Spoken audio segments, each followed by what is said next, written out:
Hey guys, tonight we're talking about the Viking Berserker, the legendary Norse warrior who charged into battle shirtless, possibly high, and definitely angry. So before you get comfortable, take a moment to like the video and subscribe, but only if you genuinely enjoy what I do here. And let me know in the comments where you're tuning in from and what time it is for you. It's always fascinating to see who's joining us from around the world.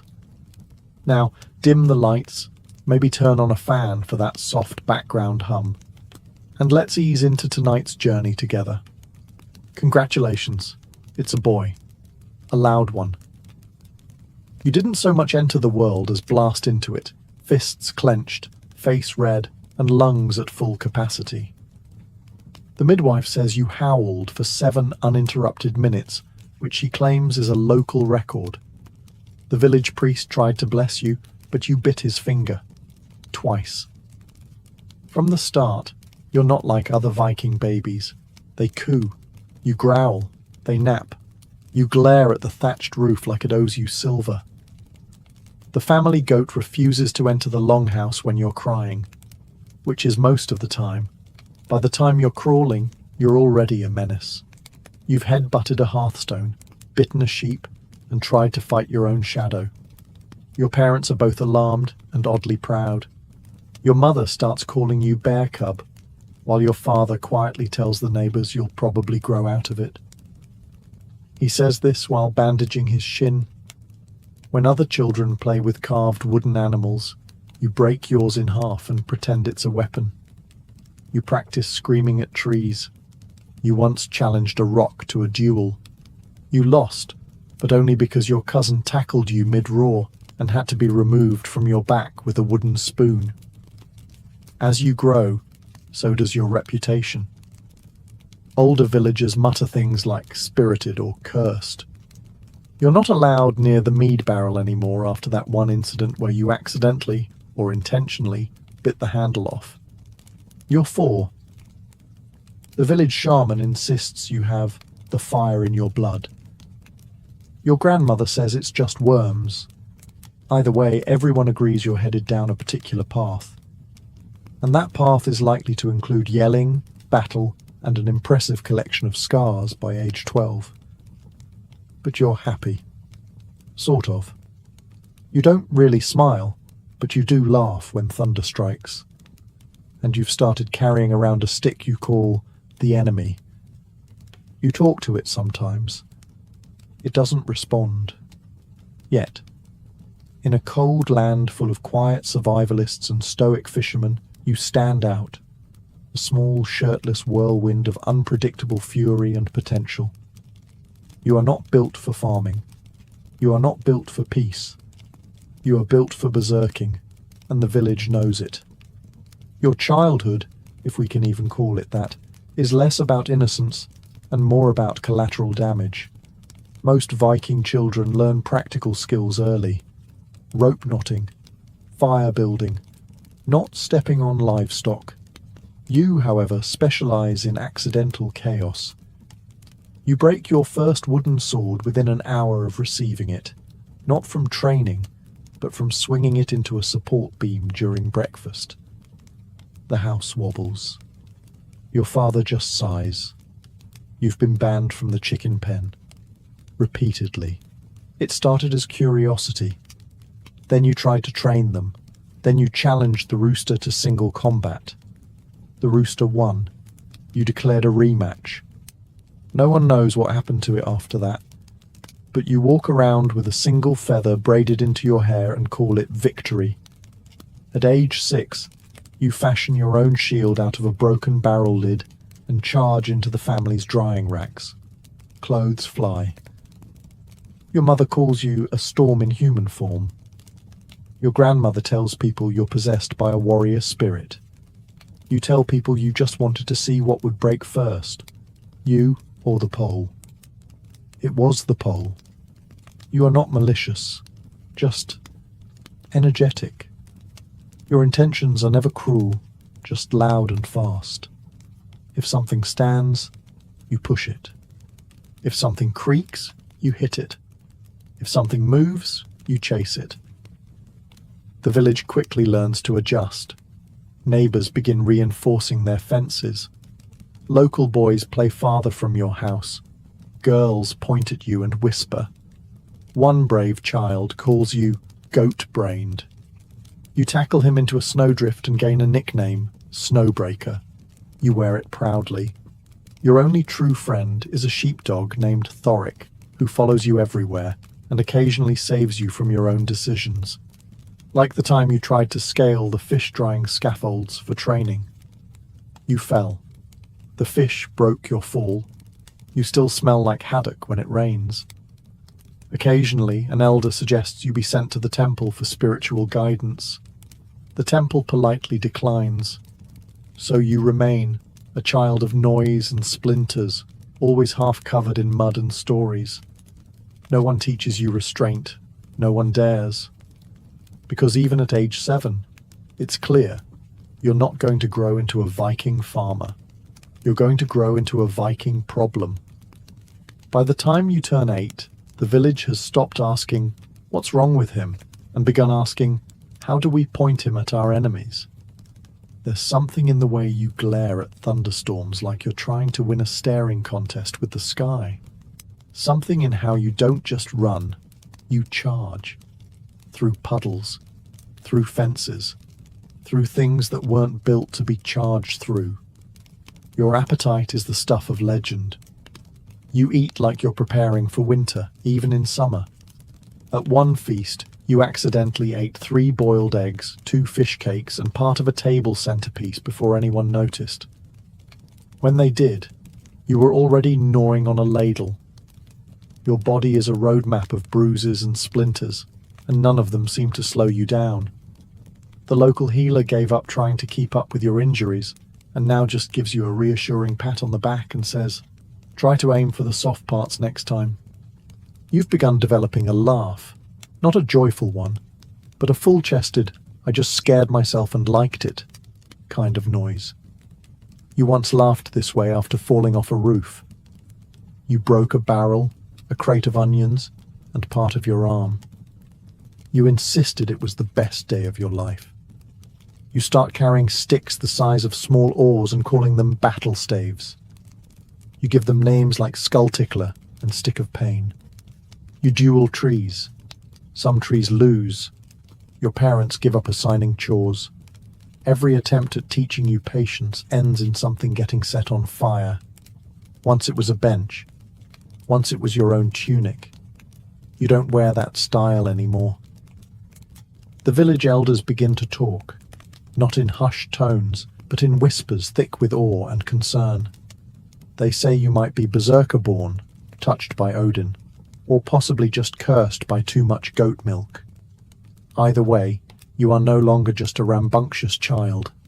You are something more, something untrainable, something unshakable, something that scares wolves and makes birds fly away when you walk past.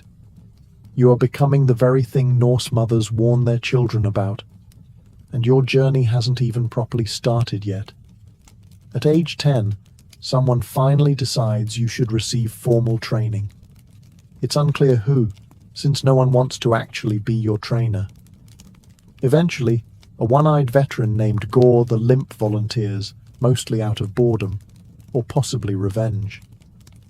Gore's idea of training is standing 20 feet away and shouting things like "swing harder" and "less teeth, more axe," while you flail wildly at straw dummies, tree trunks, and the occasional chicken that wanders too close. He doesn't correct your form, mostly because you don't have any. What you have is momentum, and the blind confidence of a boy who once tried to arm wrestle a weathered oak. Weapon options are limited. You are handed a practice axe so dull it could legally be called a spoon. You sharpen it against a rock. The rock loses. Next day, Gore gives you a heavier one. You say thank you by swinging it mid-conversation and knocking his drinking horn into a nearby fire. He nods. You'll go far. Other children train with discipline and precision. You train by charging at hay bales and screaming at birds. You aren't so much learning swordplay as developing a deeply personal relationship with chaos. You're also introduced to wrestling, a Norse staple. The first match ends with you suplexing a boy named Egil into a puddle so hard he develops a stutter. You help him up afterward and ask if he wants to be friends. He politely declines and moves to another village. There's no written curriculum, but it's clear you're being groomed for something special. People start referring to you not as a boy, but as a project. Gore says he hasn't seen such raw, unfocused rage since that time he headbutted a monk during a raid, and the monk won. The only structured lesson you enjoy is battle chants. Not for the rhythm, just because shouting in unison with other boys gives you a socially acceptable way to yell without being told to go outside. Again, you don't master footwork, or timing, or balance. What you master is unpredictability, the kind of unpredictability that makes grown warriors instinctively step to the side when you come running, because your training, while unconventional, is working. And the next step is fur, frenzy, and full-on berserking. At age 12, your reputation has grown larger than your actual body. You're known across 3 villages as that loud boy who headbutts things, and one farmer insists you made his scarecrow retire. It's time for a rite of passage, the bearskin ceremony, where you're officially inducted into the Berserker fold. No one explains what the ceremony will involve. One morning, Gore the Limp simply grunts, hands you a bucket of goat blood and says, "You'll need this." This does not calm you, but you're excited. In a mildly unhinged, foaming at the mouth sort of way. You are brought deep into the forest, where 5 large men stand in a circle around a fire. All of them are either shirtless, scarred, or muttering to themselves. One is all 3. They nod at you in that very Viking way, emotionless but somehow threatening. The first part of the ceremony involves painting runes on your chest with the goat blood. The symbols likely mean courage, strength, or possibly, "Please don't bite me." You try not to ask questions. You also try not to sneeze. Then comes the bearskin. It is enormous, smells like it fought its own funeral, and is draped over your shoulders like a heavy, hairy prophecy.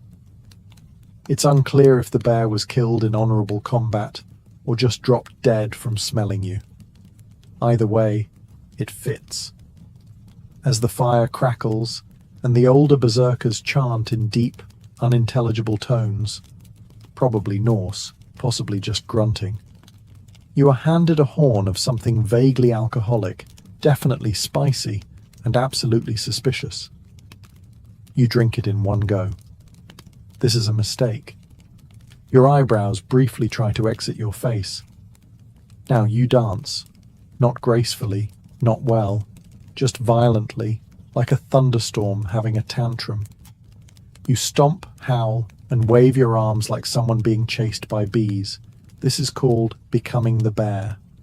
You are encouraged not to fall into the fire. You are also not forbidden from doing so.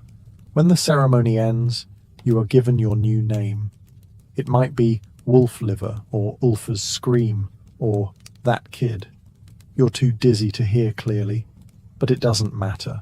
You are now officially a berserker in training. Your enemies should start worrying, because you've been given the fur, and now you're learning to growl. Now that you're a junior berserker with a bearskin that smells like wet thunder, it's time to learn one of the oldest, most sacred parts of berserker culture. Pre-battle rituals, which mostly involve mushrooms. Not the kind you eat with stew. The kind you eat if you want to question reality and roar at clouds. No one explains exactly what these mushrooms do. They just hand you a fistful and say, "Chew fast." You chew fast. They taste like moss, goat sweat, and shame. Within minutes, your vision begins to vibrate, and the fire starts speaking in riddles. Someone burps near you and it sounds like a war horn. You are ready. You are now introduced to what the elders call Berserker trance.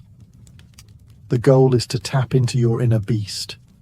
Yours appears to be a confused elk with boundary issues. You don't care. You're grinning and growling, and your muscles feel like they're full of molten iron and reckless decisions. A training dummy is brought out. You don't wait for instructions. You charge, tackle it, and bite its neck. The elders are impressed. The dummy is less so. One of the older berserkers simply says, "Yup, he's got it." The mushrooms also come with drawbacks. Time starts to bend. You're not sure if you've been screaming for 10 seconds or 3 hours. You try to punch a shadow. It ducks. You accuse the ground of betrayal. Eventually, you tire yourself out mid-sprint and fall face first into a barrel of fish. The fish are fine. You smell like sadness and seawater for a week.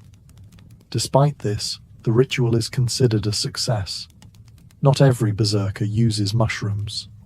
Some fast, some meditate, and others just rely on extreme amounts of rage and unresolved trauma.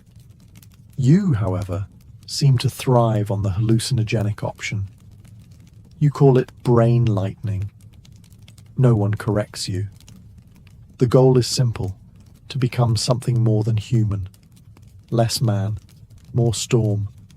The kind of force that terrifies enemies before your axe even lands. The kind of warrior that doesn't retreat. Not because of courage, but because you forgot how directions work mid-frenzy. And that's what makes you special, dangerous, and honestly kind of hard to babysit. You're no longer just learning to fight. You're learning how to unleash the storm. It's finally time. No more practice, no more straw dummies, no more politely biting logs. You're about to enter your first real fight, and with it, your first full-blown Berserkgang. That's the technical term for complete, glorious, screaming madness. You wake up on battle day with one clear thought: violence sounds good today. You don't eat breakfast, not because you're fasting, but because you accidentally crushed your meal with excitement. You do, however, accept the ritual mushroom snack. At this point, your stomach considers it a food group. Then comes the pre-battle dance, which is less dance and more collective shouting while hopping in place. You swing your axe around until someone reminds you that comrades are not the enemy. You grunt an apology and headbutt a helmet instead. This is considered progress. As the enemy approaches, the world begins to tunnel. You're vaguely aware of screaming. It might be yours. You grip your axe so tightly it creaks.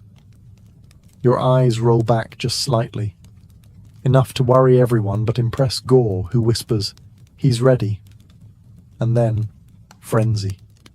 You charge, not walk, not jog, charge. Your legs forget coordination and switch to pure instinct. You leap, roar, flail, and swing with the grace of a walrus on fire, but the efficiency of a tornado with a grudge. Pain means nothing. You're grazed by an arrow and respond by biting a tree. The spear nearly gets you, and you high-kick its owner in the knee and keep moving. You tackle 2 men and don't stop until you forget who they were. You are every Viking's nightmare come true. This is Berserkgang, a state where the body operates on rage, adrenaline, and very poor impulse control. Some call it divine possession. Others call it psychological dissociation. You call it Tuesday. You scream until your throat is raw. You fight until your arms go numb. You are unreachable. Not even your comrades try talking to you. One gently pats you on the back with his shield to signal, "We're done now." You throw a log at him. He takes it as a compliment. When the dust settles, the battle is over. You're standing, barely, covered in blood, bruises, and bits of someone's helmet. No one says anything. They just stare. You blink twice and mutter, "Good warm-up." You are now officially a berserker. You may have noticed something during your first few battles, namely the distinct lack of anything remotely resembling armor. While other warriors suit up in mail, helmets, and strategically placed bits of boiled leather, you walk onto the battlefield dressed in fur, spit, and optimism. If you're feeling fancy, maybe you wrap a leather strap around your wrist. For fashion, not protection, berserkers don't wear armor. Why? Because armor is for people who plan to get hit. Your strategy involves not getting hit by terrifying your enemies into running away or screaming themselves into submission. If someone actually lands a blow, that's a personal failure, and you will remember it forever and bring it up passive-aggressively at every feast. There's also the matter of freedom of movement. Armor is heavy, it clinks, it restricts your ability to flail wildly. And berserker combat is 80% flailing, 10% biting, and 10% rolling through bushes on fire. You can't do that in a helmet. Your bearskin cloak, however, is sacred. It smells like burnt ham and regret, but it matters. Some say it holds magical powers, like absorbing enemy fear or warding off steel. Mostly, it just absorbs rain and makes you look like a very angry rug. But that's the point. You're not supposed to look human.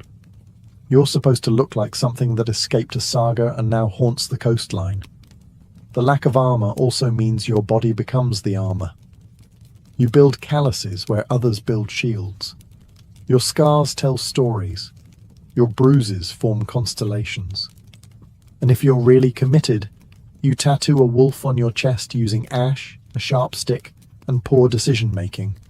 Sure, sometimes it hurts. Arrows sting, blades leave marks, but pain, to a berserker, is just a helpful reminder that you're not dead yet. You once got stabbed in the leg and didn't notice until someone pointed out you were leaking. You thanked them, and then threw a rock at the guy who stabbed you. Other warriors may scoff at your lack of defense, until they see you take down 3 men with a wooden spoon and a scream. Then they start scoffing from a distance, because armor is overrated. You've got rage, fur, and absolutely no fear of consequences. So here's a little-known truth about going berserk. Once the blood haze sets in, everything looks like an enemy. You might have the best intentions. You might even go into battle thinking, "Today, I will only maim the correct people." But then the screaming starts. The mushrooms kick in. And suddenly, your own warband starts looking suspiciously stab-worthy. Your first incident is minor.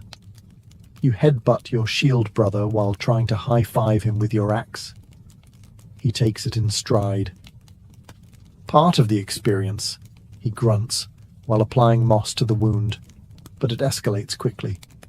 In your third raid, you mistake a fellow Viking's braided beard for a snake and try to punch it off his face. Later, during a melee, you throw your helmet at someone shouting your name.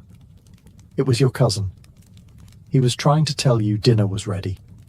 No one holds a grudge, though, because you're a berserker, and berserkers are like extremely violent puppies, messy, unpredictable, and not totally aware of how hard they're biting.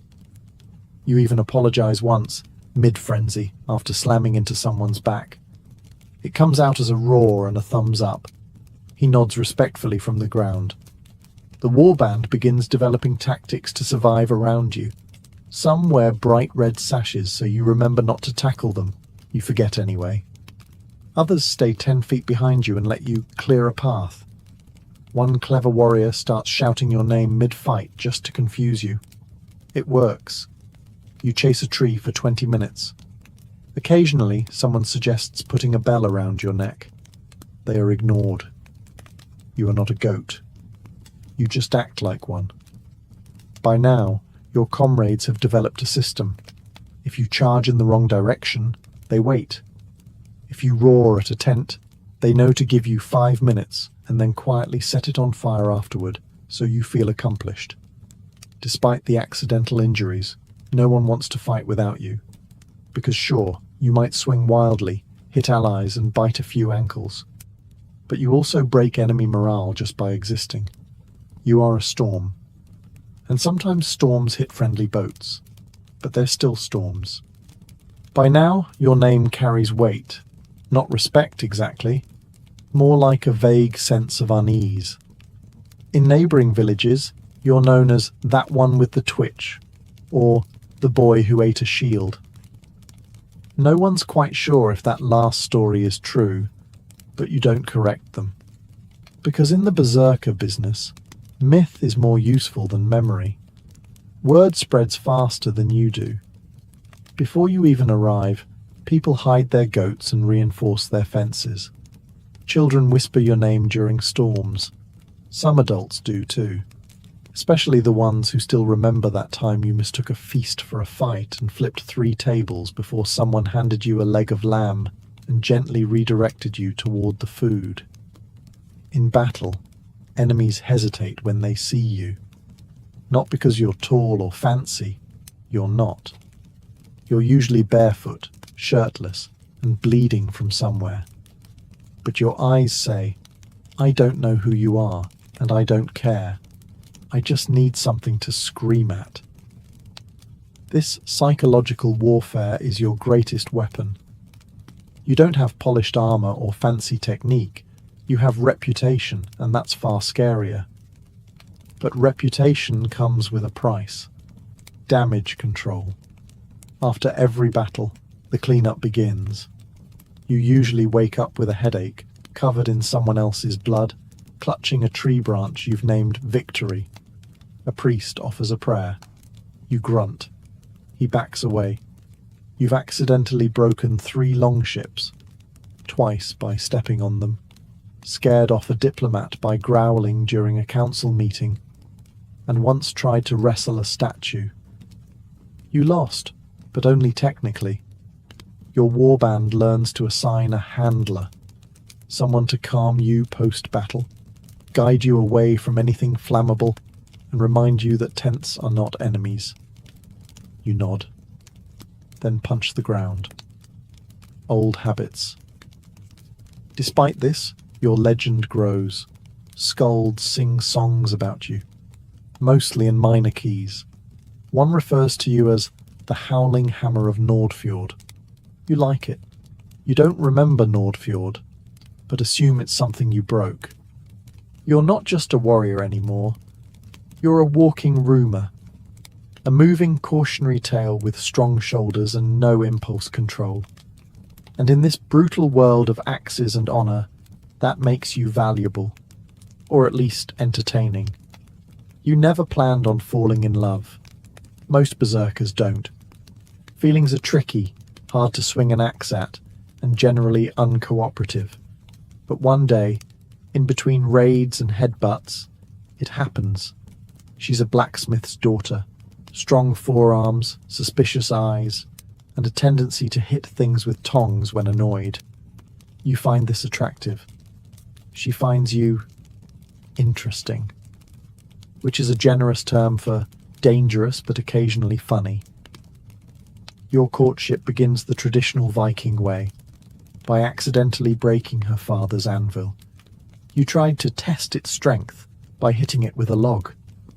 She storms out, furious, only to stop when you, with absolute sincerity, offer to fight the anvil's ghost. She laughs, a little, then throws a horseshoe at you. Love. You try to impress her with your skills. You flex. You throw a rock very far. You lift a goat. She watches politely and continues hammering. Eventually she agrees to go for a walk, mostly because it's safer to supervise you than to leave you unattended. Conversation is awkward. You don't know how to flirt, but you're really good at screaming and carrying things, so you carry a log the entire time. She doesn't comment on it. That's how you know she might be the one. Your fellow berserkers are confused. Isn't love a distraction? One asks. You explain that she gives you a reason not to destroy every tent you see. That sounds like discipline, he mutters. You don't respond. You're already carving her name into your bearskin with a stick. Eventually, she gives you a necklace. Simple, metal, slightly sharp. You don't take it off, ever. Even in battle. Especially in battle. When asked why, you say, "It protects me." Which is sweet, and slightly alarming. You still don't understand emotions, but you understand loyalty. She fixes your gear. You bring her interesting bones. It's working. There are arguments, of course. You once tried to serenade her by howling at the moon. She asked you to stop. You howled louder. You slept outside for 3 nights. Still, she doesn't leave. And that, in Berserker terms, is a proposal. You may be a force of chaos, but even storms enjoy a little lightning romance. After battle comes feasting, the Viking reward system for not dying, food, drink, singing and belching contests. For most warriors, it's a celebration. For you, it's a minefield of too much energy and not enough self-control. You always arrive late because someone has to scrape the blood off you first. You enter shirtless, bruised, possibly missing a sandal, and carrying something that may or may not be edible. Once you brought a squirrel. No one ate it. It still shows up in your scald songs, though. The feast begins with a toast, which you interpret as a signal to drink everything within reach. Mead, ale, something that smells like fermented regret. You once drank lamp oil by accident. No one stopped you. You lit a torch with your breath that night. The children still talk about it. Then comes food. Bread, roasted meats, pickled everything. You approach the table like it owes you money. You don't chew so much as negotiate with your food using your face. Once you ate 5 boiled eggs in 1 minute and declared war on a cabbage. Your digestion system, however, has not caught up to your ambitions. This leads to the Great Hall incident, a night of heavy beans, loud singing, and a strategically timed battle chant that ends with the kind of noise that echoes off stone walls. You pretend nothing happened. Everyone else pretends not to have heard it. One man weeps softly into his porridge. Then there's the fighting. Because of course a room full of sleep-deprived warriors with weapons and mead is the perfect setting for emotional growth. You once started a brawl by mishearing someone say, "Pass the boar," as, "You smell like boar." You took it personally. The benches never recovered. Despite the chaos, you're always forgiven. Why? Because you entertain. You fight with passion. You eat with conviction. And your flatulence once scared a wolf away from the village. That's considered contribution. By the end of the night, you're asleep under a table, clutching a ham bone and humming a war song to yourself. Because berserkers don't just rage in battle. They party like the apocalypse too. Every great berserker has one story they don't talk about. Yours is known simply as the sheep incident. It starts like any other raid, a longship, a coastal village, and the smell of overconfidence. You're pumped. You've had your mushrooms. You're wearing your battle bearskin backwards for intimidation reasons. No one corrects you. No one wants to die today. The plan is simple. Raid a small settlement, take some silver, break a few fences for fun. You arrive. The village is empty. Suspiciously empty. No guards, no screaming, just a lot of sheep. Most warriors would pause. You charge. You leap off the ship, howling, and sprint straight into the first woolly blur you see. It's a sheep. It does not fight back. You take this as submission and declare victory. The others follow, mostly out of confusion. You begin attacking structures with unrestrained enthusiasm. One of them turns out to be a chicken coop.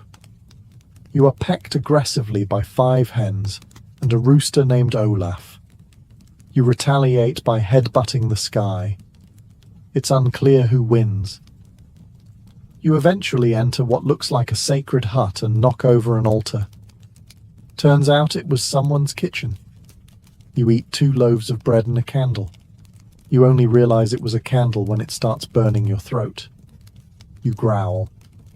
The candle regrets everything. It becomes obvious. This wasn't a village. It was someone's summer pasture. A farmer shows up, alone, elderly, carries a rake and a look of mild irritation. You scream. He squints. You charge. He throws a turnip at your head. You retreat. This becomes the official end of the raid. Back at camp, no one says anything. One warrior softly mutters, "We stole a goat." You nod solemnly. Another adds, "And we burned a cabbage patch." You say, "It looked threatening." The Skalds try to spin it into a tale of courage. They fail. You're remembered as the Berserker who conquered a flock and lost to root vegetables. You try to defend yourself. "The sheep were looking at me funny." You insist. They nod. They've heard worse. And yet, your legend still grows. Because sometimes what makes a Berserker memorable isn't just victory. It's volume. You're older now. Not wise exactly, but the kind of older where your knees crack when you crouch and people no longer flinch when you raise your axe, because they know it takes a full minute to swing. Your beard is greying. Your scars are doubling as weather predictors. You've begun telling war stories to anyone within earshot, children, travellers, livestock. You once told a barrel for 3 hours before realizing it wasn't listening. Didn't matter. It was still a great story. You've achieved something few Berserkers do. Survival. Most of your kind burn out early. Too much rage, too many mushrooms, not enough ducking. But you? You've dodged death by sheer unpredictability. Even the gods don't know what you'll do next. Your name is spoken with respect, or at least volume. Some say you're half bear, half wolf, half madman. No one does the math. They just nod. You've trained a few young warriors, tried to pass on the Berserker craft. You taught one to roar from his stomach. You taught another how to tackle a tree without apology. You even taught a third how to scream, "I am the wind," mid-fight. He now runs a bakery, but still screams it during dough kneading. You don't raid as much anymore. Your last attempt ended in you getting stuck in a doorway and blaming the architecture. Instead, you guard the village, stand by fires, and grumble like a particularly irritable mountain. Occasionally, someone brings you a mushroom. You sniff it and mutter, "Not today, hallucinations." Your companion, the blacksmith's daughter, still puts up with you. She rolls her eyes when you growl at thunder. You roll yours when she tells you to wash your cloak. Neither of you listens. That's love. And so your legacy becomes not just war, but presence. Children play Berserker by throwing sticks and yelling. Elders mutter, "You remind me of him," whenever someone kicks over a bench. Your legend is no longer just about chaos. It's about survival, laughter, and very poor table manners. You may not live forever, but your stories will, loudly, inaccurately, and probably involving sheep. No one lives forever. Not even you, the roaring, flailing, mushroom-fueled nightmare of the north. One winter, your bones start arguing with the cold. You grunt more than you speak. The fire becomes your favorite weapon. You sit beside it, muttering to yourself and polishing your axe with a bit of beard you accidentally tore out, sneezing. You don't fear death. You've shouted at it too many times.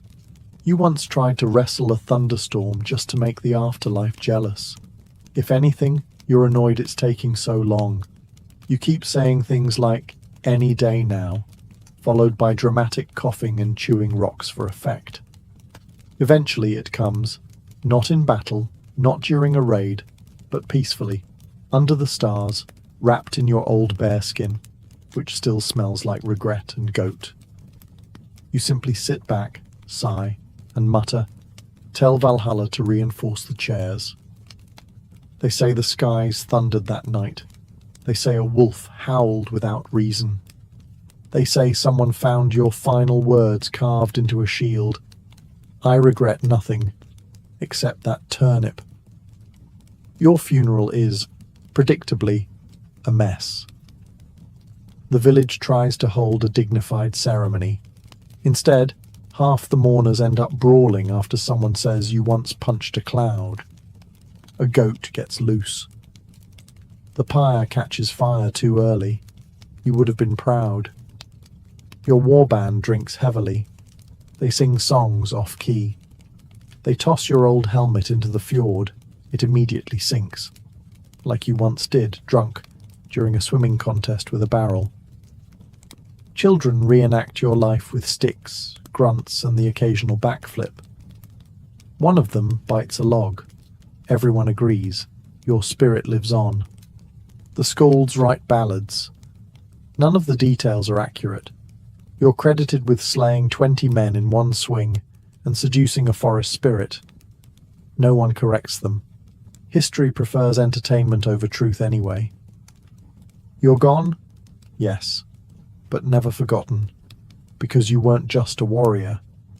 You were a walking storm in human form, equal parts chaos and comedy. And long after the fire dies, your roar still echoes, through tales, scars, and poorly reinforced tavern walls. When you picture a Viking, your brain probably jumps to the usual clichés: blood-soaked axes, snarling beards, and maybe a little too much BO. But here's the twist. Those battle-hardened Norsemen were surprisingly obsessed with their appearance. Behind the myths of savagery, there was a culture that valued grooming, cleanliness, and a well-put-together look. That's right. Your average Viking might have been cleaner than you on a lazy Sunday. Archaeologists digging up Viking graves and settlements didn't just find swords and drinking horns. They found tweezers, razors, ear spoons, and combs. Lots and lots of combs. Not cheap ones either. These were carefully carved from bone or antler, sometimes inlaid with delicate decorations. We're not talking about utilitarian tooth scratchers. These were works of art, status symbols tucked into belts or hidden in pouches, like Viking Gucci. And they didn't stop at combs. Men and women alike owned grooming kits, often stored with the same care as weapons. That wasn't by accident. To the Vikings, personal cleanliness wasn't just hygiene, it was honor. Looking sharp meant you had self-respect. And in a society where reputation was everything, you didn't show up to a feast or a thing, their version of a town hall meeting, looking like a soggy hay bale. In fact, the line between warrior and peacock got pretty blurry. Oiled beards, braided hair, colourful tunics. These weren't side hobbies. They were statements.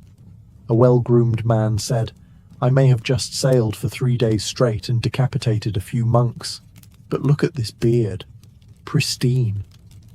Even slaves and lower status folks had access to grooming tools. Why? Because unlike some later medieval societies, the Vikings didn't associate filth with piety or humility. Cleanliness wasn't sinful, it was sexy. If you wanted to impress a potential bride or make a power play at court, you started with a clean face and neatly combed hair. First impressions mattered. Just ask any Viking woman. Most sagas describe beauty in terms of bright eyes, shining hair, and spotless skin, not battle scars. So no, the Vikings weren't dirty brutes. They were high-maintenance, fashion-forward warriors who didn't just conquer with blades, but with style. While the rest of medieval Europe was still debating whether water was a tool of the devil or a possible source of disease, The Vikings were scrubbing themselves down like it was a national sport. Cleanliness wasn't just an occasional act, it was routine, so much so that they literally named a day after it. Lugadager, Bath Day, which eventually gave us the word Saturday. Yes, your lazy Netflix and shower day has Viking roots. Now, bathing for the Vikings wasn't just about washing off battlefield gunk or fishing grime. It was social, spiritual, and sometimes even romantic. Families would heat water over a fire and pour it into wooden tubs. If you were wealthier, you might have your own dedicated bathhouse. If you were poor, you'd settle for a nearby stream. Either way, you were getting clean. No excuses. Soap? Oh, they had it. Made from animal fat and ash, Viking soap was tough stuff. Gritty, alkaline, and shockingly effective. It wasn't lavender-scented or gently exfoliating, but it got the job done. Some formulas were even strong enough to bleach hair, which, conveniently, many Viking men did. A blonde beard wasn't just a genetic blessing, it could also be a fashion choice. That's right. Ancient Norsemen were literally bleaching their beards centuries before punk rockers thought it was edgy. But here's where it gets really fun. Their enemies hated this about them. English monks and chroniclers couldn't stand how clean the Norsemen were. They'd complain that the Vikings washed their faces every day, combed their hair regularly, and even changed their clothes. Scandalous, right? One 11th century chronicler even blamed Viking grooming habits for their success with Anglo-Saxon women. According to him, English women were completely dazzled by how fresh and fashionable their invaders looked. Not a great look for the local guys. And let's be clear, bathing wasn't just for men. Viking women were equally meticulous. Their hygiene routines likely included hair oils, skincare made from herbs or animal fats, and yes, their own sets of grooming tools. Cleanliness was communal. You bathed, you socialized, and maybe you caught the eye of that cute shield maiden across the steam. If you imagined Viking clothing as nothing more than ragged pelts, held together by fish guts and poor decisions, think again. The Vikings had style, and not just for function, but for flair. These weren't cave-dwelling savages who threw on whatever animal died closest. They carefully crafted their outfits with colour, embroidery, and layers. Lots of layers. If you walked into a Viking longhouse wearing drab beige, someone might hand you a comb and ask if everything was all right at home. Let's start with the basics. Viking men typically wore a linen or woolen tunic that extended to the thighs, paired with trousers or leggings. But it didn't stop there. Belts were a fashion staple, not just to hold things up, but to show off wealth. A richly adorned belt buckle could scream, "I'm important," just as loudly as a sword. Cloaks were common too, fastened with decorative brooches, often shaped like animals, dragons, or symbols from Norse mythology. Practical? Sure, but also an early form of Viking flexing. Now, the women. They weren't just wrapped in potato sacks either. Viking women's fashion was equally distinct. They typically wore a long underdress with a shorter overdress held up by a pair of oval brooches at the shoulders. Hanging between the brooches, beads, charms, maybe even tiny scissors or keys. It was part utility, part jewellery, part power statement. Want to know who runs the household? Look for the woman with the most jangly accessories. And colour? Oh yes, they loved colour. Vikings dyed their clothing using natural pigments, yellows from birch leaves, reds from madder root, blues from woad. While rich, deep hues were reserved for the wealthy, even average folks sported at least some colour. A pop of blue or red on your tunic might signal good taste, or just that your wife had access to decent dye. Footwear, usually leather shoes or boots tied with toggles or laces, they were practical, often replaced, and not particularly flashy, unless, of course, you were rich, in which case you might decorate them or have them specially made. Vikings didn't just wear their culture, they wore it on their heads. From intricately braided locks to perfectly shaped beards, hair was a statement of strength, identity, and yes, sex appeal. Forget the shaggy, unkempt manes you see in gritty TV dramas.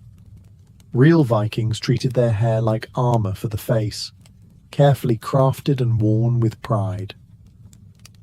Let's start with the beard, a sacred canvas for the Norseman. Short, long, forked, braided or squared off, a Viking's beard was his signature. It wasn't just about growing one, it was about sculpting it. Beard oil, likely made from rendered animal fat mixed with herbs, kept things soft and shiny. And if your beard looked like a goat chewed on it, well, don't expect many feasting invites. But it wasn't just the men. Women also took immense pride in their hair. Typically, they wore it long and parted down the center, often braided or coiled up into intricate styles. For festivals and rituals, they might adorn their hair with ribbons, beads, or even bits of metal. These weren't purely decorative. They signaled status, family ties, and sometimes even availability. Yes, Viking hair could flirt before you even said a word. And braiding. Oh, they loved a good braid. For both genders, braids served practical and aesthetic purposes. They kept hair tidy during farming, sailing, or raiding.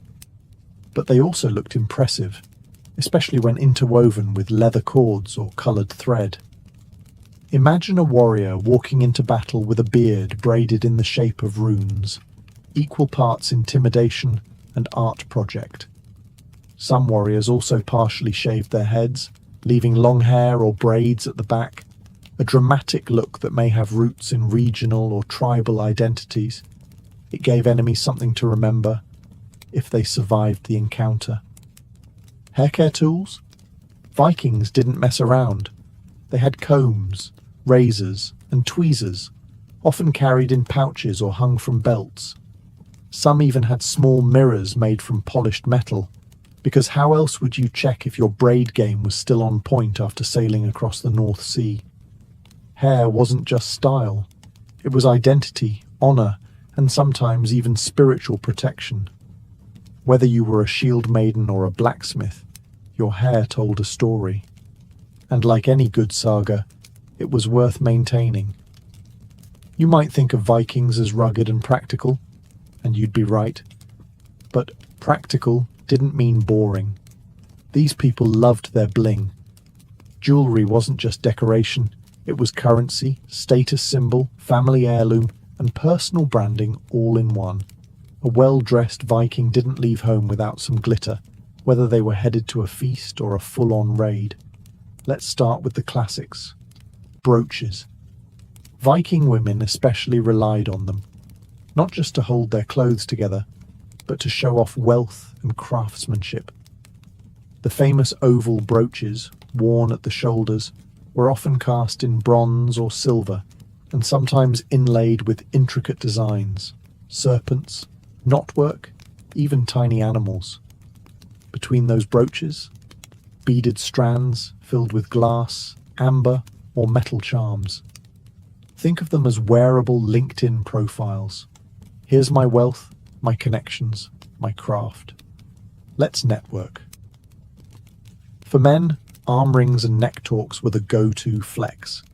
Thick metal bands of silver or bronze, twisted and carved, often worn with pride. These weren't just jewelry. They were currency. A chieftain might reward loyalty with a silver arm ring, and it could be broken into bits and weighed like coin. That's right. Viking bling doubled as emergency savings. Rings were common too, worn on fingers or even toes. Some had inscriptions like short runic messages or blessings. Others were just for style. And yes, wedding rings existed. But like everything Viking, they tended to be chunky and symbolic rather than dainty or romantic. A marriage gift might include a ring, a brooch, or a finely made pin. You weren't just marrying into a family, you were showing that you had the assets to keep up. And let's not forget pendants. Thor's hammer was a favourite, worn as both religious symbol and lucky charm. It wasn't unusual to find hammers carved in silver, hanging from cords of leather or woven fibre. Christian crosses started to appear too, especially as more Norse folk converted. The Vikings weren't snobs. They'd wear both, just in case one god was off duty. If you think makeup and skincare were strictly the domain of medieval queens and Persian poets, think again. Viking grooming extended far beyond just clean clothes and well-combed beards. These warriors, both men and women, dabbled in what we'd now call personal care, fragrance, and yes, even a bit of makeup. Let's start with the infamous kohl. Some accounts, especially from Arabic observers like Ahmad ibn Fadlan, describe Viking men lining their eyes with a dark pigment. This wasn't just to look intimidating, though it certainly helped. Lining the eyes reduced glare from snow and sun, acting like a proto-sunglass for seafarers. Of course, it didn't hurt that it also made you look like a smouldering Norse god. Practical and fabulous? The Vikings said yes, please. And while there's no Sephora in a longhouse situation going on, there's plenty of evidence that skincare and scents mattered. Animal fats mixed with herbs created balms to soften skin, soothe windburn, or protect against the chill. Birch tar, used mostly as an adhesive or antiseptic, could also be smeared onto skin to treat minor irritations, or scare off pests with its strong scent. Speaking of scents, Vikings may not have had bottled cologne, but they understood the power of smell. They used herbs like thyme, mint, and sweet gale in their baths or clothing storage to add a pleasant aroma and ward off insects. Some wealthier individuals even had linen sachets filled with fragrant leaves tucked into their garments, basically the medieval version of a dryer sheet. Women likely applied oils to their hair and skin, not only for scent, but to create a healthy shine. In a society where beauty and cleanliness were tied to honor and household status, a glowing complexion wasn't just vanity. It was a reflection of discipline and domestic skill. And let's not forget the teeth. Viking skeletons show surprisingly good dental health for the time, though some had decorative grooves filed into their front teeth, possibly filled with pigment or resin. Whether this was fashion, tribal ID, or just early tattooing for your mouth, no one's quite sure. But it proves one thing. The Vikings were more than axe-swinging brutes. They were stylish. They were scented. And they absolutely had a skincare routine.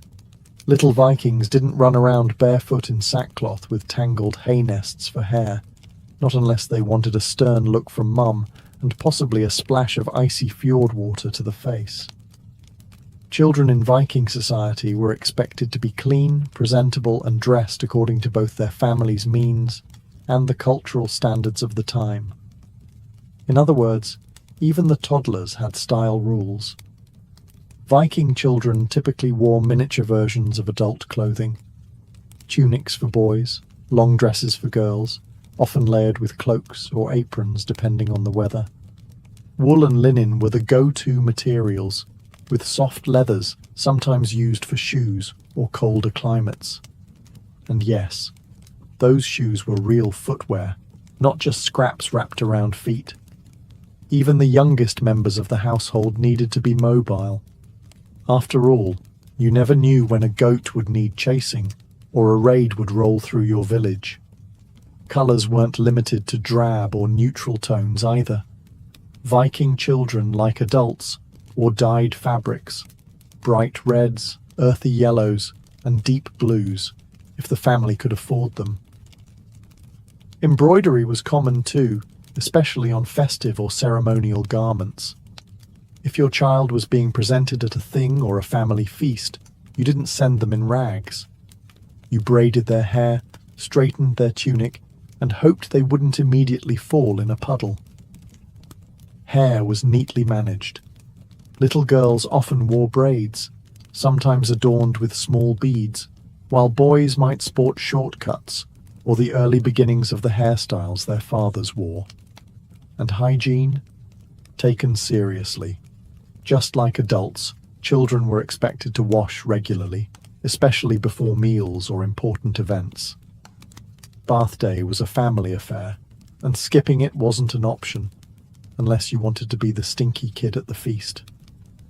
Parents passed down grooming tools as heirlooms. A child's first comb might be a small, carved bone version of their father's. It was symbolic. You are part of this culture now. Keep your beard tidy, someday. In many ways, Viking children were raised to embody the same values as their parents: dignity, discipline, and pride in appearance. Because even at 6 years old, you were already part of a story larger than yourself, and you better look the part. It's one thing to stay clean when you're near a cozy hearth and a tub of hot water. It's another when you're halfway across the sea, sleeping in a longship, raiding monasteries, and possibly dodging arrows. Yet somehow, Vikings managed to keep up their hygiene even on the road, or, more accurately, on the fjord. Viking warriors didn't leave their grooming habits at home. Quite the opposite. They packed them. Archaeological finds from warrior graves have turned up grooming kits alongside weapons, tweezers, combs, razors, and ear picks, all tucked into leather pouches or hanging from belts. Because, after all, what's the point of conquering a village if you look like you crawled out of a bog to do it? These tools weren't decorative. They were functional, durable, and part of a warrior's identity. A twisted, greasy beard might get in the way during battle. A clean-shaven neck made helmet straps more comfortable, and nobody wanted lice. Keeping the scalp clean and the beard neat was a matter of comfort, pride, and frankly, health. Viking razors were sharp, simple, and sometimes even curved, perfectly suited for shaving with a steady hand and a stream-side reflection. Even clothing on campaign was maintained. Vikings carried sewing needles and waxed thread, patching holes and reinforcing seams. Looking put together wasn't about vanity. It was about utility. Torn garments got snagged in combat. Loose shoes made you slow. And wet wool, a recipe for hypothermia. So they mended, dried, and folded like warriors with a knack for domesticity. Water sources were essential during travel. Vikings often set up camp near rivers or springs, not just for drinking but for washing. Bathing might not be luxurious on the move, but a quick rinse with cold water beat nothing. And when possible, they heated water in pots and improvised bathing stations. Not quite a spa, but a far cry from the medieval grime most people imagine.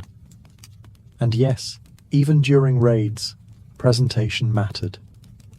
Viking sagas often describe heroes washing their hands and combing their hair before battle or feasting. That wasn't just poetic, it was real. Because whether you were about to swing a sword or steal a silver chalice, you did it with clean fingernails and a well-oiled beard. If you've been picturing Vikings as muddy, meat-sweating beasts with axes in one hand and fleas in their hair, it's time for a reality check. The myth of the filthy Norse brute, wild-eyed, dripping in blood and grime, was largely built by their enemies.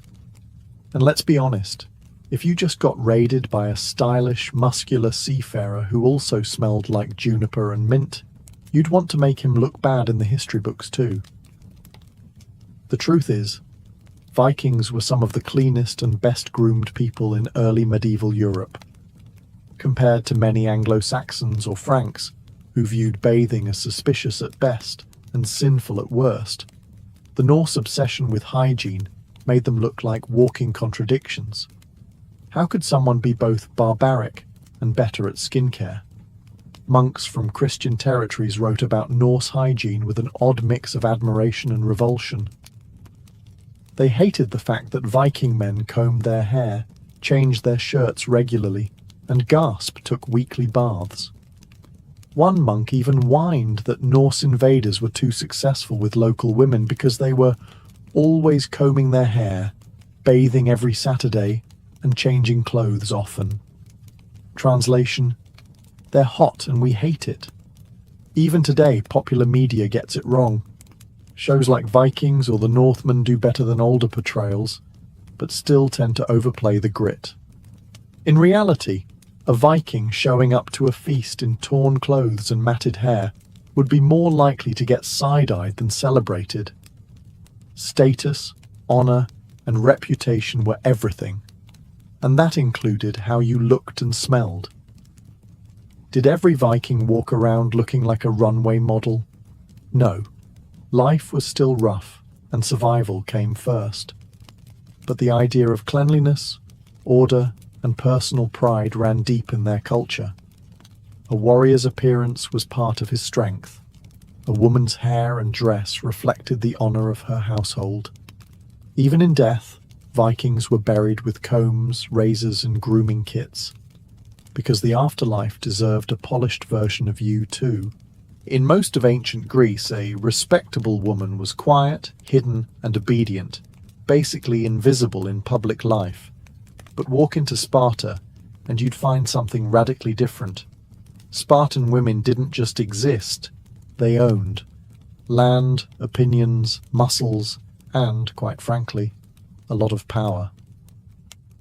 While Athenian women were locked away in domestic quarters, Spartan women were walking confidently through the agora, managing estates, and verbally sparring with men in public. No one told a Spartan woman to know her place. She already knew it, right next to power. From the moment a Spartan girl was born, she was raised to be strong, outspoken, and independent. Girls were given nearly the same physical training as boys, running, wrestling, throwing javelins, not because they were expected to fight, but because strong mothers were believed to produce strong warriors, and Sparta needed warriors like crops need rain. Their entire society was built around warfare, and the next generation of soldiers had to come from hardy, disciplined mothers. Unlike their Athenian counterparts, Spartan women were educated. They could read, write, and most importantly, speak. Spartan women were known for their cutting wit and sharp tongues. Many quotes survive of them delivering stone-cold one-liners to husbands, sons, and even kings. One mother, handing her son his shield, famously said, "Come back with it, or on it." That wasn't metaphorical. That was the standard. Then there was the matter of property. In Sparta, women could inherit and own land, a radical concept in the ancient world. By some estimates, Spartan women controlled up to 1/3 of all property. When the men were off dying gloriously in wars, it was the women who ran the economy, managed households, and kept things moving. They didn't just have influence, they had agency. They chose when to marry, they negotiated dowries, and they weren't confined to silence. A Spartan woman could openly challenge a decision, especially when it affected her household or her sons. If you thought arranged marriages were cold and boring, you haven't met the Spartans. In their militarized world, even romance came with strategy, and a touch of theatrical kidnapping. Spartan marriages didn't begin with candlelit dinners or swooning glances. They started with a ritual abduction. Yes, seriously. To get married in Sparta, the groom had to pretend to steal the bride. But don't let the word abduction fool you. This wasn't a crime. It was a performance, steeped in symbolism and tradition. Here's how it worked.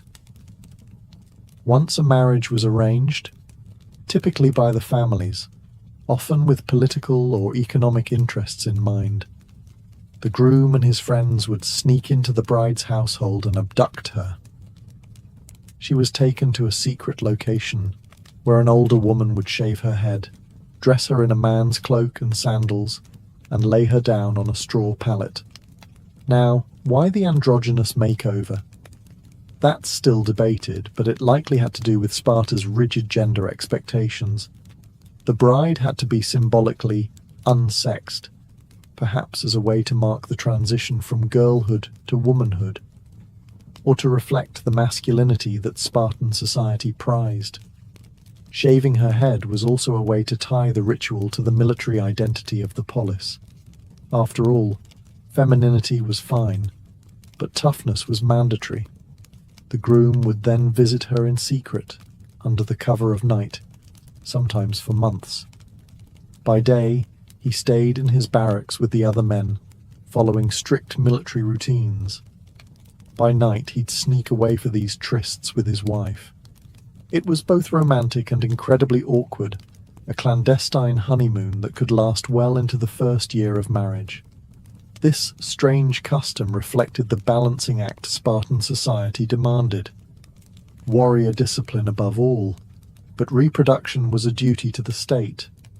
Men weren't allowed to move in with their wives until they were 30, and even then, military obligations came first.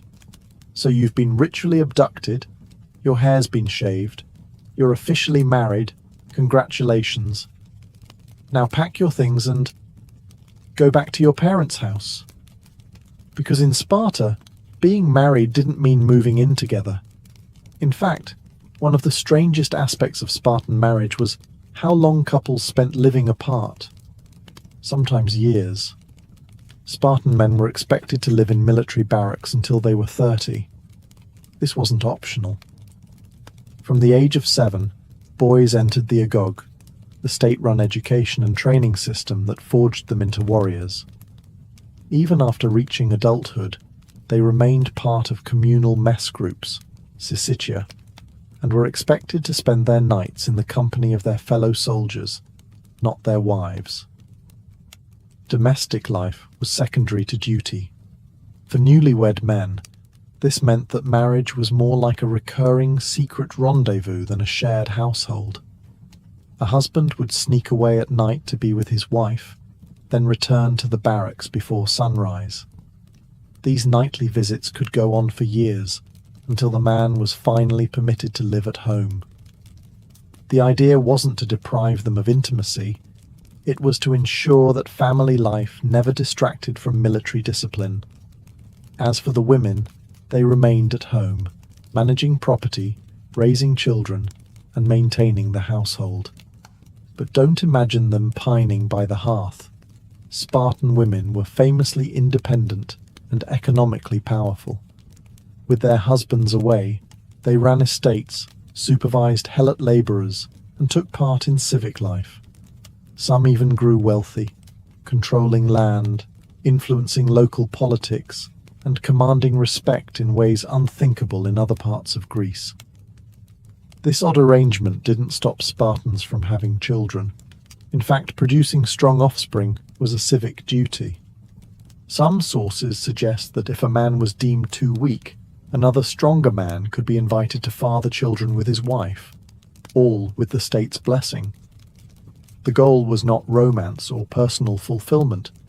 It was the survival and supremacy of Sparta. In Sparta, motherhood was not a gentle affair. It was a civic mission.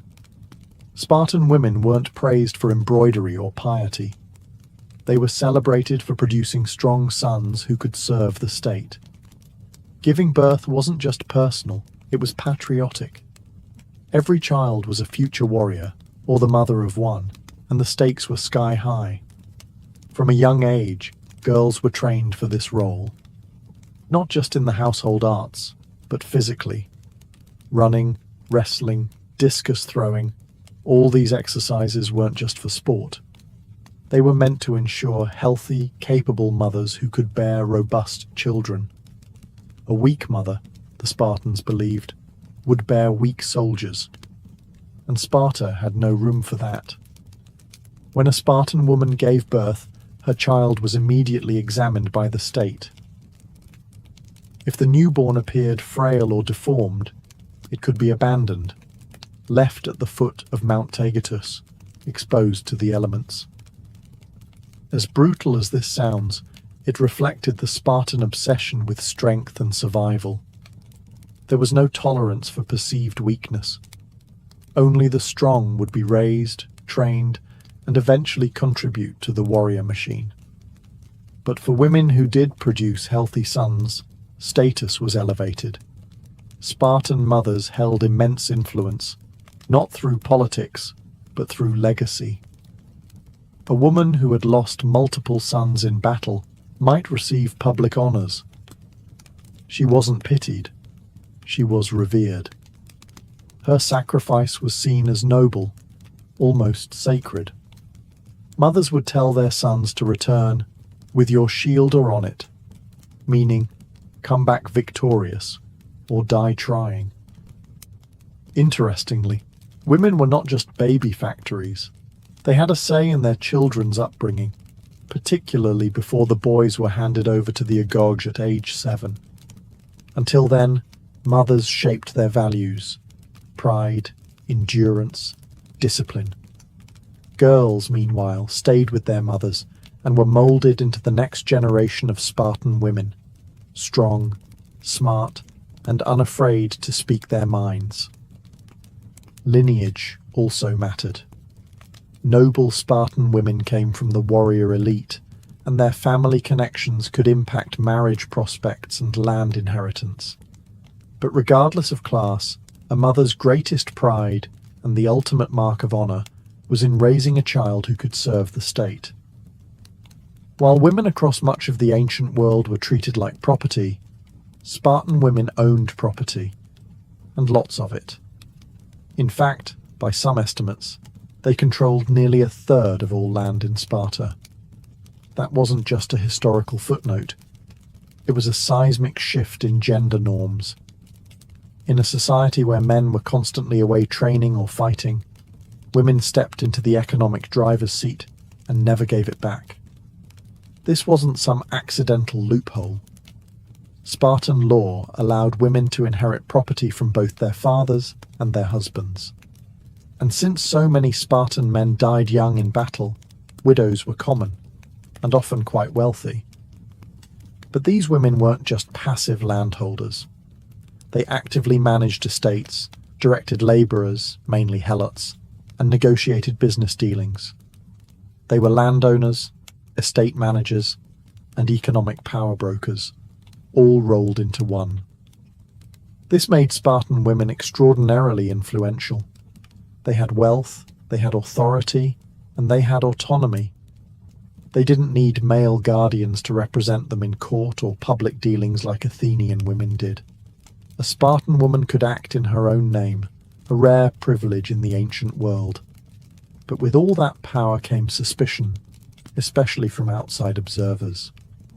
Non-Spartan writers like Aristotle complained bitterly about how much control Spartan women had. He blamed them for the decline of Sparta, calling them unruly, indulgent, and too influential for their own good. In truth, he was probably just deeply uncomfortable with the idea of women being more economically independent than the average Athenian male. Within Sparta, however, this arrangement made sense. Men were warriors. They lived and died for the state. If they were to be absent from home for most of their lives, someone had to keep the economy running. That someone was the Spartan woman. It wasn't feminism. It was function. But the result was the same. Women who were educated, empowered, and economically self-sufficient. They didn't just marry warriors. They bankrolled them. In a culture so obsessed with discipline and warfare, You'd think beauty and fashion would be afterthoughts. But Spartan women weren't just strong, they were striking. And unlike their Athenian counterparts, they didn't hide behind veils or stay cloistered indoors. Spartan women walked boldly in public, unashamed of their bodies, their opinions, or their presence. In Sparta, beauty wasn't about softness. It was about strength, health, and pride. Spartan standards of beauty were unique. Pale skin and frailty, the hallmarks of aristocratic women in other Greek cities, were not desirable here. A tan meant you trained outdoors. Muscles meant you could run, wrestle, and bear strong children. Spartan women were admired not just for their looks, but for the power those looks represented. They didn't strive for delicacy. They radiated vitality. Their clothing reflected this attitude. While women in Athens were wrapped in layers of fabric that kept them modest and immobile, Spartan women wore the peplos, a simpler, more functional garment. But Spartan peploi were often shorter, even slit up the side, allowing for freedom of movement. This shocked the rest of Greece. To them, Spartan women seemed scandalously underdressed. But to Spartans, this practicality was just common sense. Hair was typically worn long and loose, symbolizing freedom and maturity. There's no evidence of elaborate cosmetics routines. Spartan women weren't painting their faces to please men. Beauty came from fitness, cleanliness, and confidence. It was a physical extension of their inner discipline, and they weren't confined to the shadows. Spartan women could be seen at festivals, athletic competitions, and religious ceremonies. They sang in choruses, danced in public, and even competed in their own games. This visibility was unheard of elsewhere in Greece. In Athens, a woman's honor was tied to how rarely she was seen or heard. In Sparta, a woman's reputation began with her public voice. This open presence unnerved many Greek observers. They saw boldness where Sparta saw virtue. They saw shamelessness where Sparta saw pride. But the truth was simple. Spartan women weren't ornamental. They were active citizens, commanding attention not through makeup or jewelry, but through presence, strength, and the unapologetic confidence of someone raised to be seen. If you imagine ancient women as quiet, submissive, and sweetly spoken, Spartan women will shatter that fantasy with a single cutting remark. These women were not only educated, they were famously outspoken. In a world where most women were silenced by custom or law, Spartan women were encouraged to speak their minds. And when they spoke, they didn't whisper, they roared. Unlike Athenian girls, who were usually uneducated and confined to the home, Spartan girls were schooled in both mind and body. Literacy was common. They learned poetry, music, dance, and perhaps most importantly, the art of speech. In a society where verbal sparring was nearly as respected as physical combat, Spartan women held their own, and often delivered the final blow. Historical sources are filled with quotes attributed to Spartan women that still hit like verbal daggers. When a mother was told her son had died bravely in battle, she replied, "I bore him for that very purpose." Another, upon learning her son had fled, allegedly said, "Why do you still live?" Brutal. Absolutely. But these weren't heartless women. They were simply steeped in a culture where loyalty to the state outweighed personal emotion. Their sharp wit wasn't just reserved for their children. Spartan women routinely mocked cowardice in men, even their own husbands, and praised valor. A woman might lose all social respect if her son or husband showed weakness.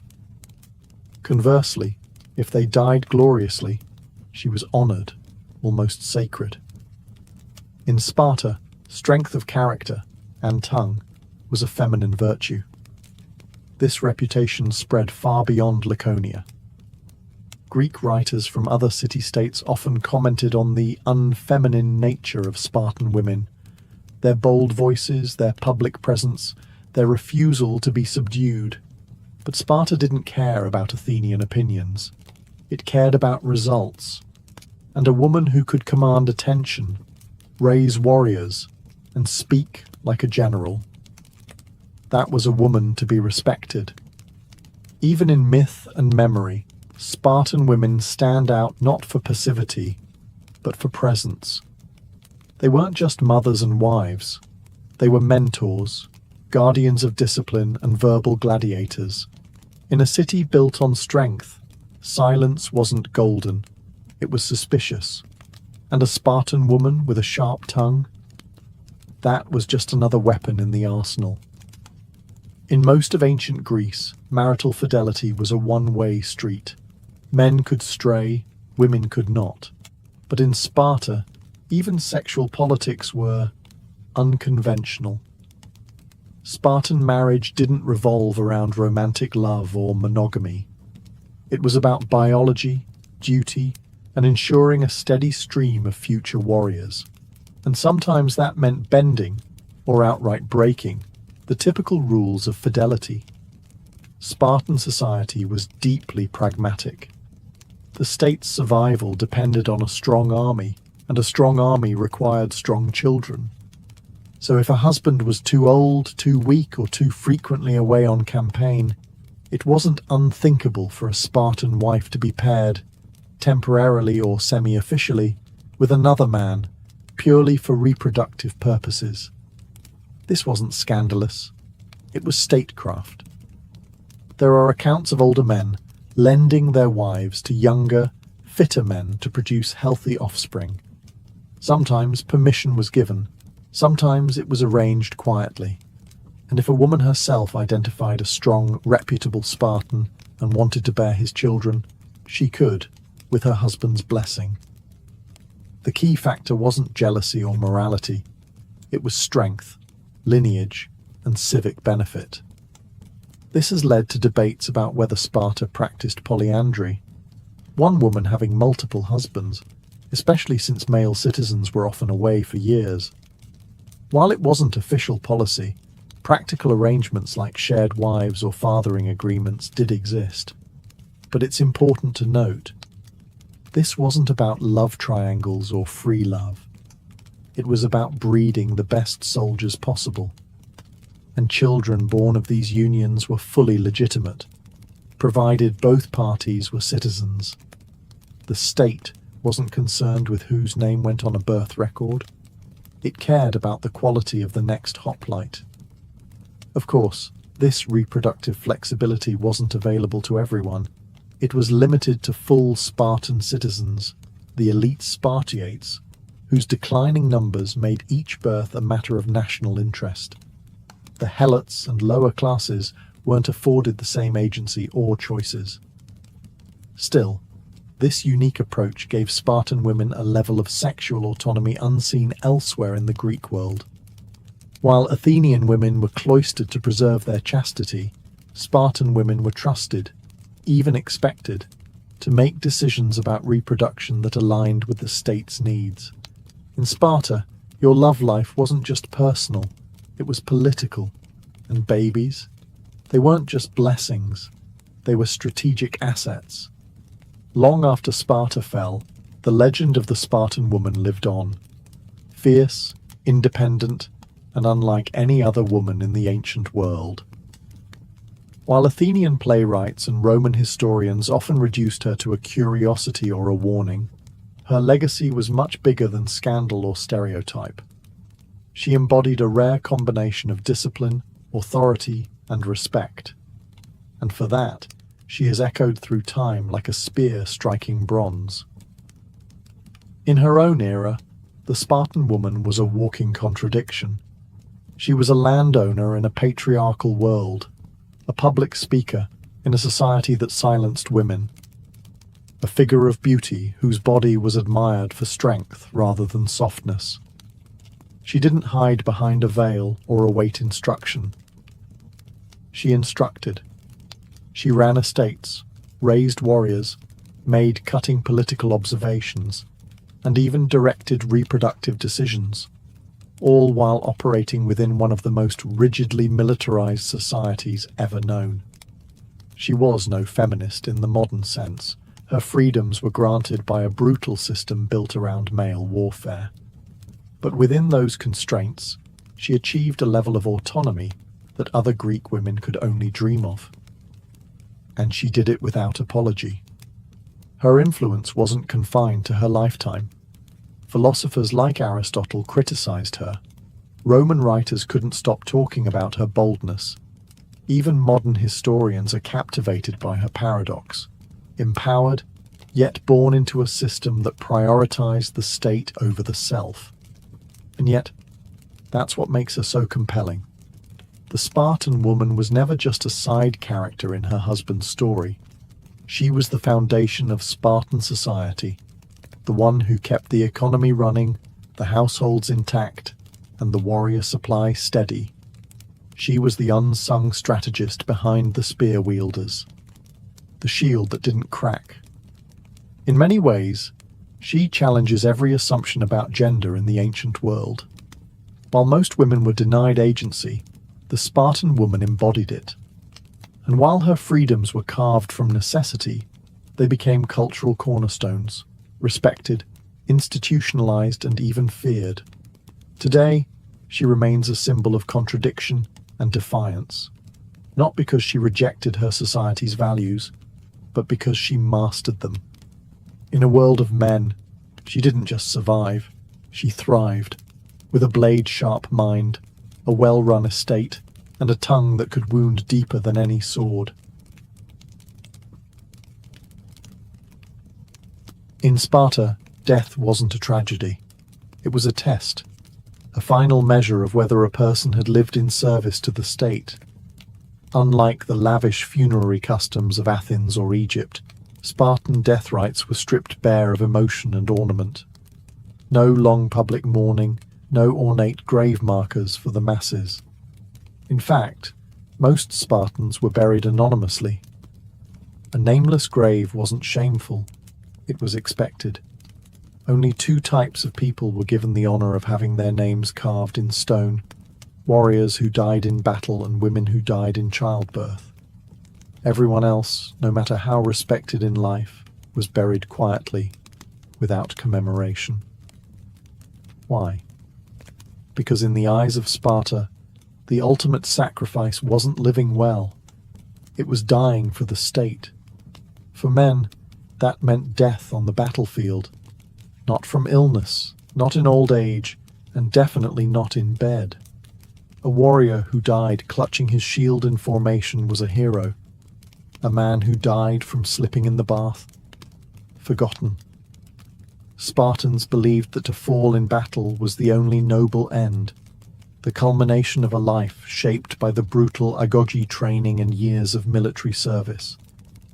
It was an honorable discharge, with no return ticket. For women, it was a different battlefield, the birthing room.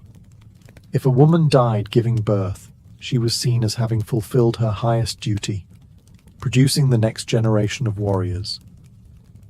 Like the male soldier, she had faced pain and risk for the sake of Sparta's survival.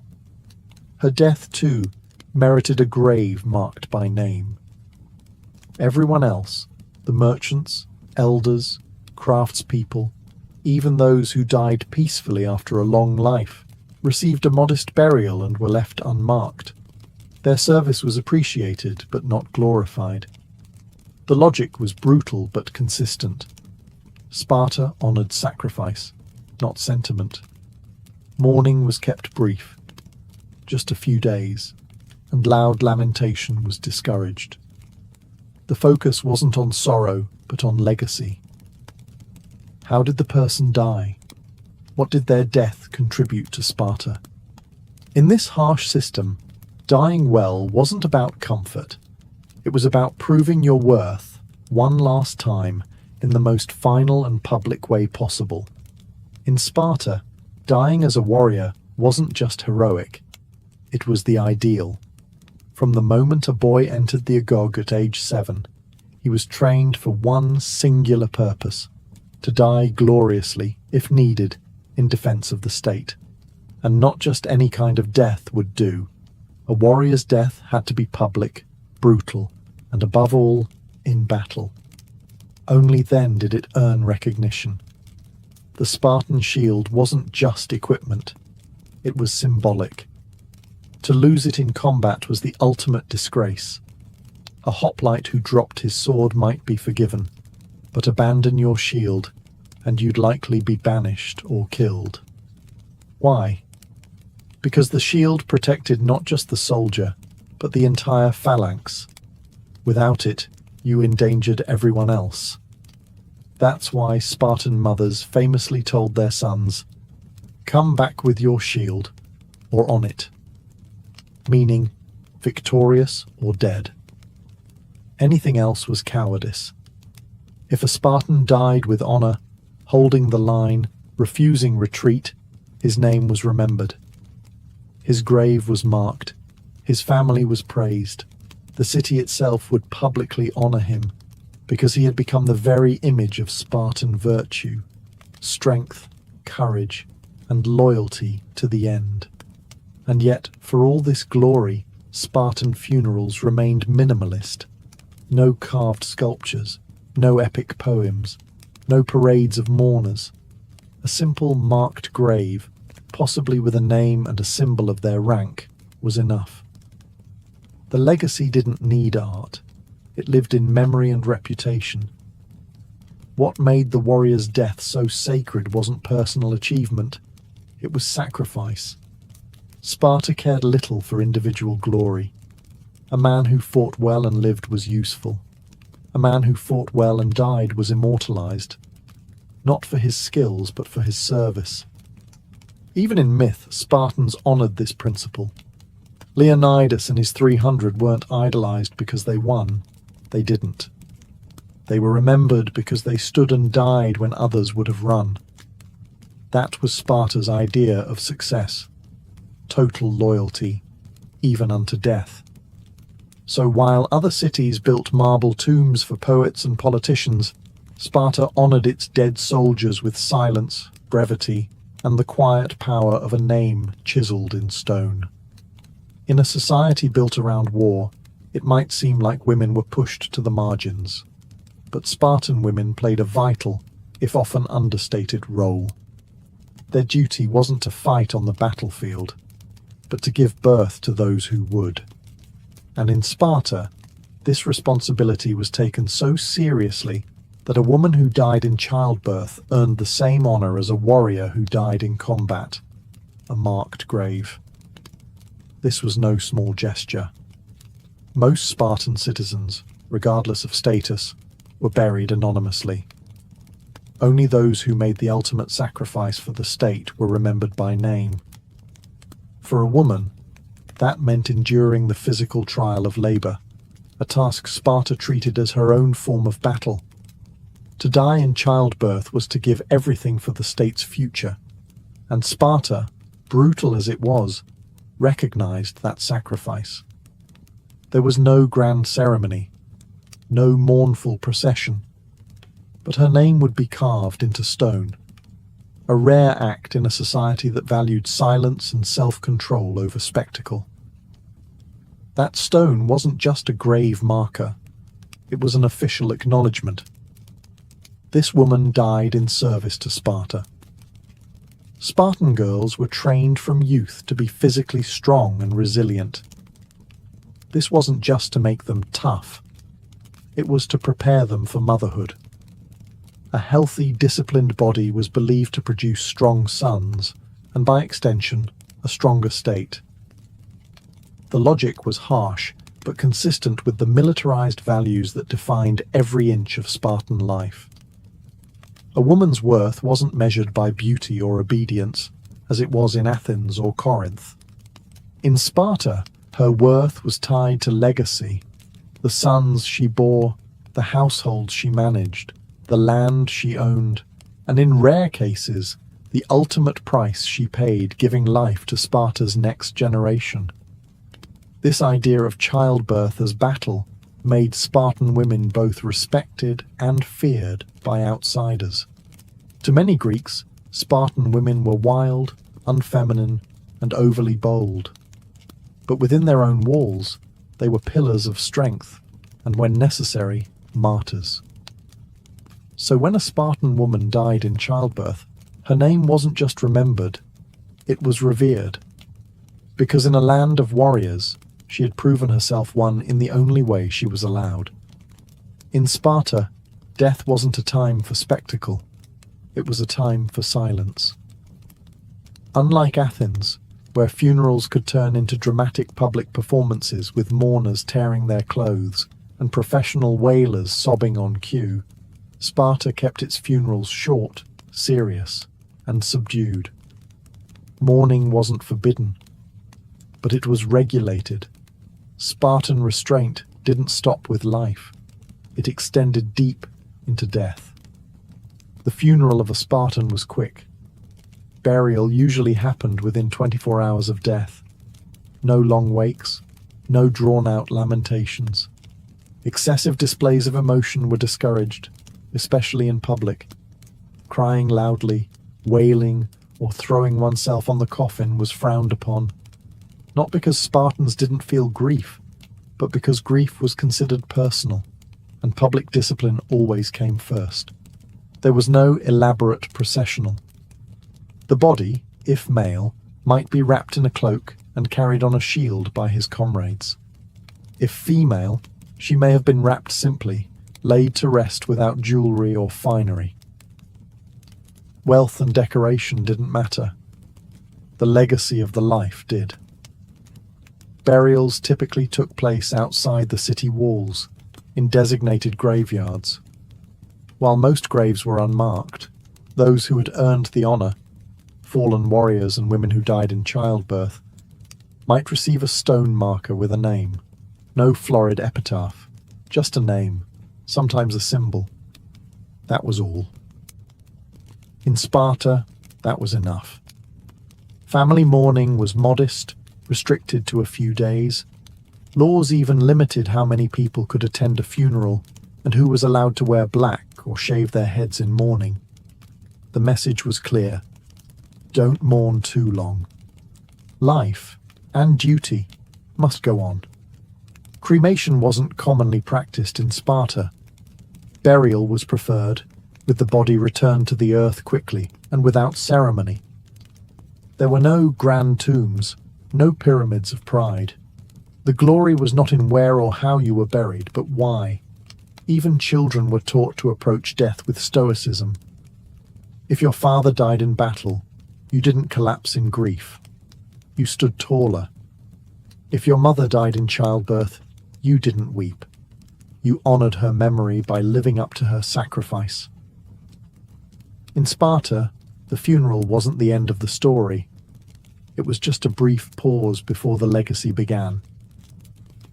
To die as a Spartan wasn't just about the moment you fell, it was about how you were carried afterward. In a culture that revered sacrifice over sentiment, two objects stood at the heart of Spartan funerary symbolism: the shield and the burial shroud. Simple, powerful, unmistakable. The shield wasn't just battlefield equipment, it was a deeply personal item. The one piece of armor a Spartan was never allowed to lose.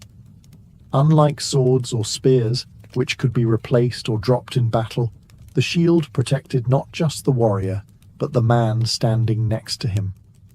It represented discipline, unity, and courage. To abandon it was to betray your comrades. That's why Spartans said, "With your shield or on it."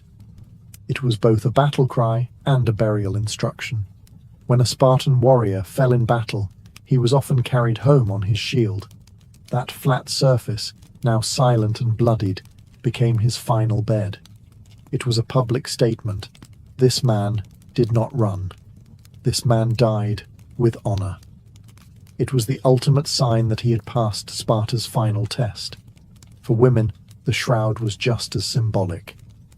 Unlike the warrior's shield, The burial shroud was not public or martial. It was private, domestic.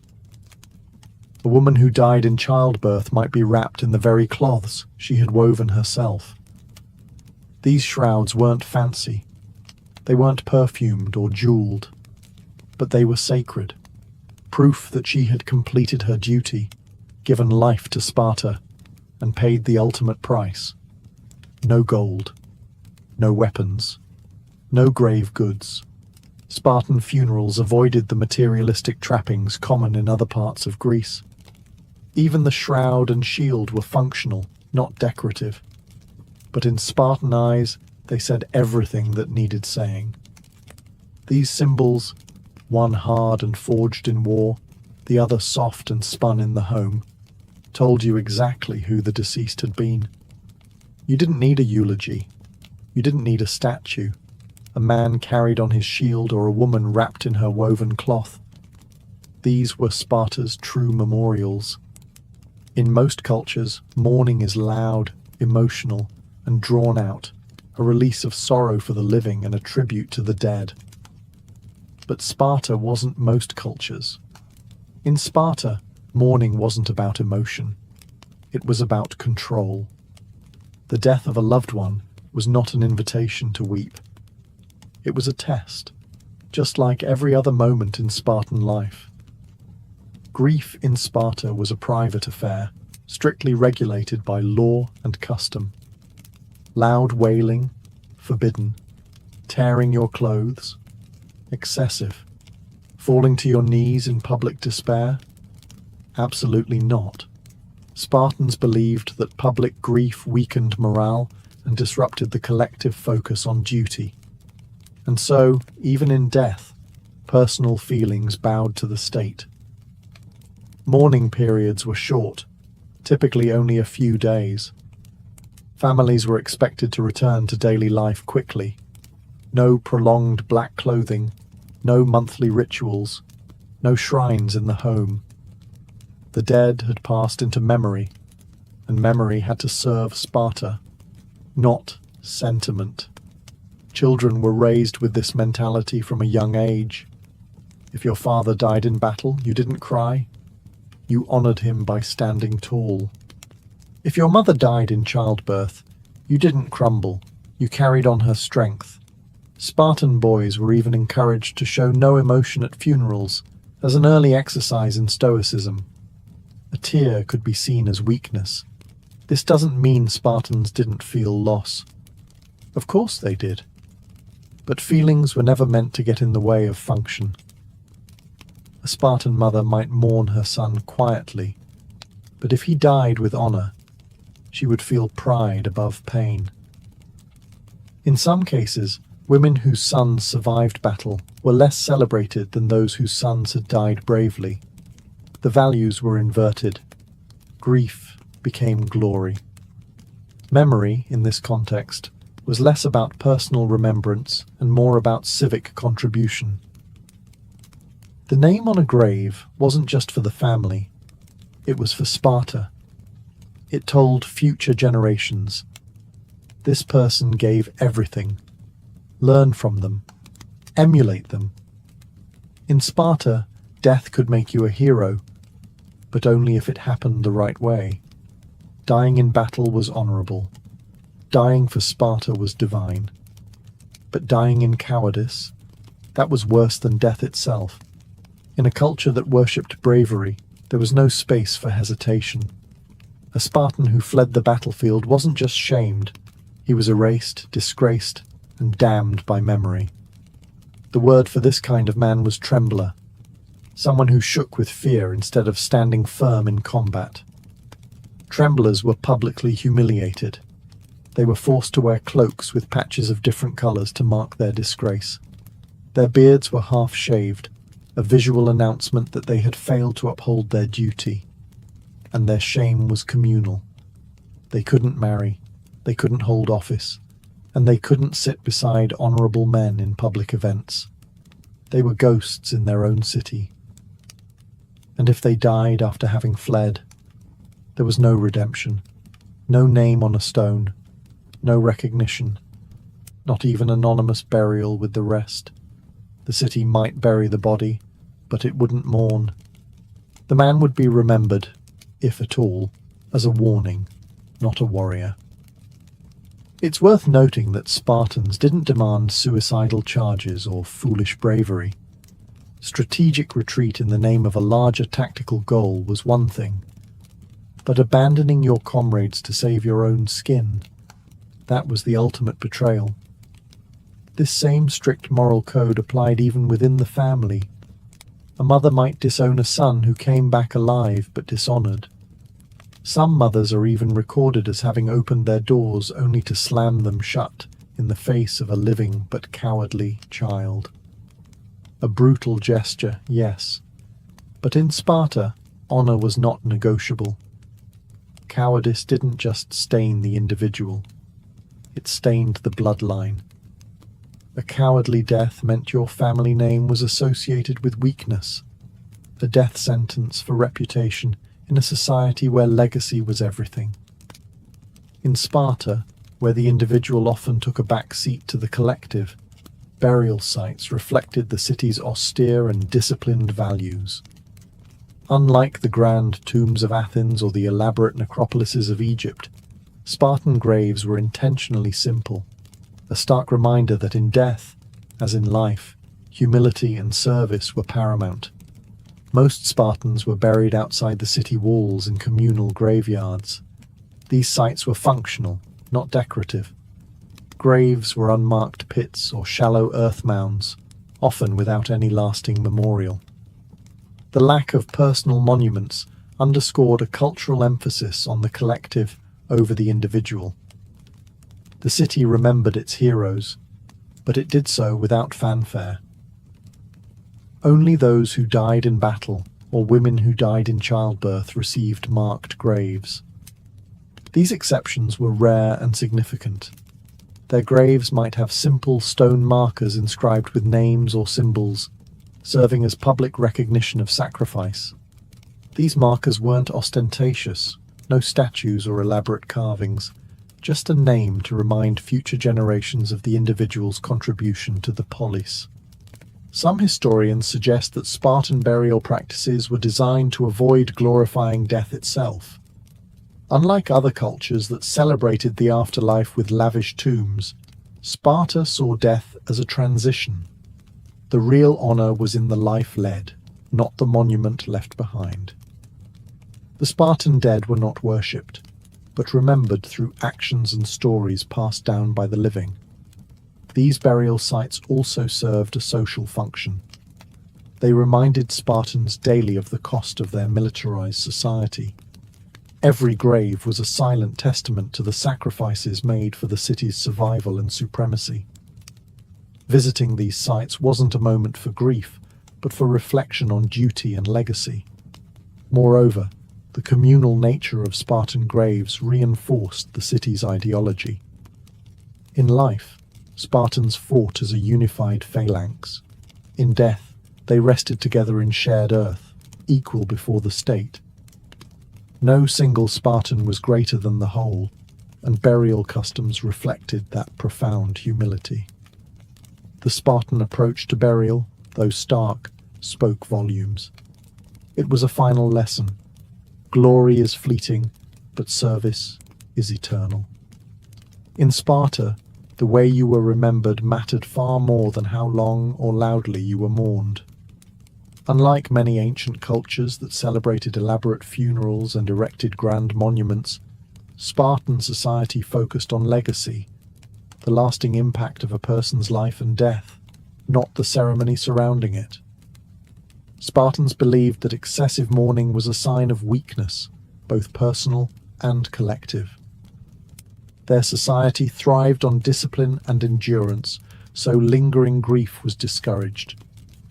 Instead, the community honored the dead through memory, stories, and actions that reflected the values of courage and sacrifice. For fallen warriors, remembrance was tied closely to their deeds on the battlefield. Songs, poems, and oral histories celebrated those who died bravely defending Sparta.